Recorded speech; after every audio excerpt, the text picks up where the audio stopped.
喺香港教會發展中，本地某一啲嘅教會曾經舉辦醒目思親日，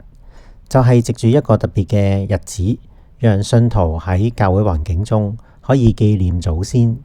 呢個都係一個尊敬先賢先聖嘅日子。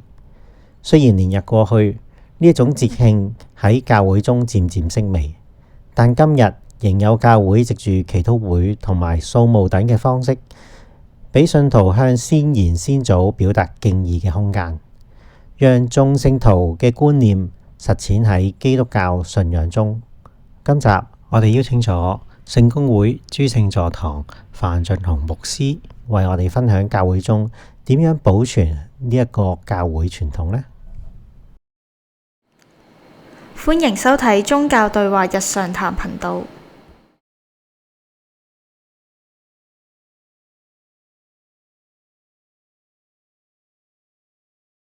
其實我哋睇返教會嘅歷史，我哋就會知道咧，喺福傳嘅過程裏面，特別喺西方嘅時候咧，喺早期教會傳去唔同嘅萬方嘅種族嘅時候咧，其實都會嘗試比較處境化咁樣融入佢嘅文化。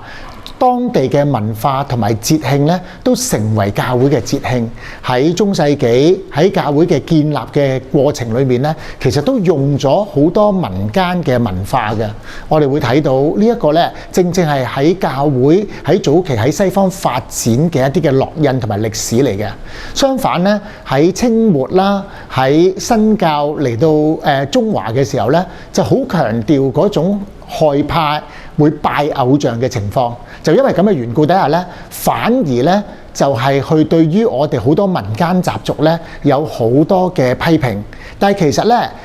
尊敬先祖嘅呢一啲嘅概念咧，其實喺西方文化都係有，並且有尊重嘅。所以我哋好清楚見到咧，11月1號咧就喺教會年曆裏面叫做諸聖日，11月2號咧就叫做諸靈日 All Souls Day， 就係為到眾生諸靈、為到亡者祈禱嘅日子，就有啲似我哋今日我哋香港人嘅清明同埋重陽啦。同埋其實咧喺中國人嘅社會裏面嘅教會都唔係一定咧覺得係禁忌嚟嘅。舉個例子，喺台灣嘅聖公會咧，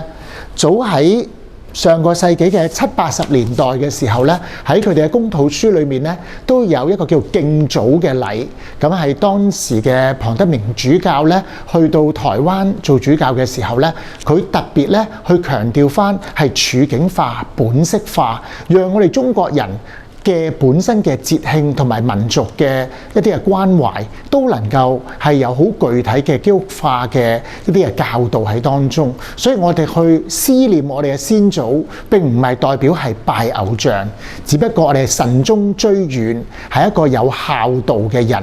喺呢個係我哋好多時候嘅喪禮禮文一開始嘅時候咧，其實咧都會提醒我哋，會讀出羅馬書8章38至到39節嘅經文。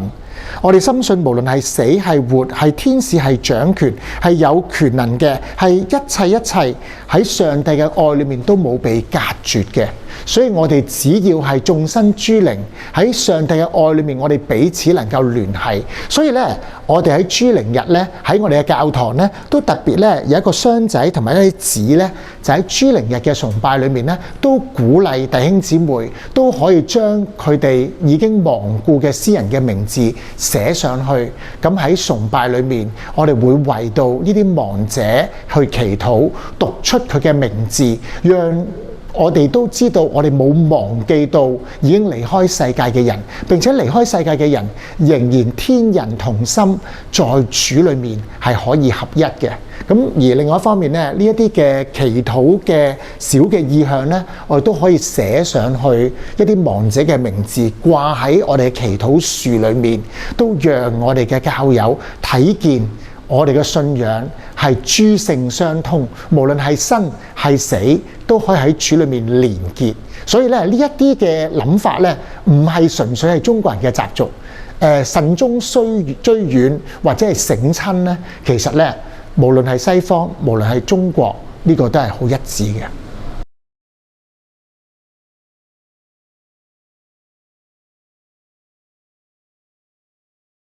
新教裏面咧，好喺宗教改革嘅時候咧，好擔心咧會擺偶像啦。另一方面咧，好擔心咧一啲聖人咧取代咗上帝嗰個神聖地位。咁咧，但係咧喺大公教會傳統裏面咧，我相信無論係東方正教會或者天主教聖公會咧，我哋一直秉承住早期教會一直有嘅呢一個嘅諗法。其實我哋睇翻咧喺羅馬書或者係保羅嘅好多嘅書信裏面，佢所有書信咧一開始咧都係去寫俾嗰個地方嘅聖徒 saints。聖徒其實唔單止係離開咗世界嘅人係聖徒，其實我哋每一個願意相信基督喺基督裡面嘅人就已經係聖徒。並唔係因為我哋有咩行為，而係因為我哋喺基督裡面讓基督改變我哋嘅生命。咁所以因為咁嘅緣故底下咧，其實諸聖嘅聖咧唔單止係講緊離開世界嘅聖徒，更加係在世嘅聖徒。其實我哋所有人都係聖徒，唔係因為我哋嘅行為，唔係因為我哋嘅能力。如果鍾意我哋嘅影片，就記得 CLSS 啦。下次再見。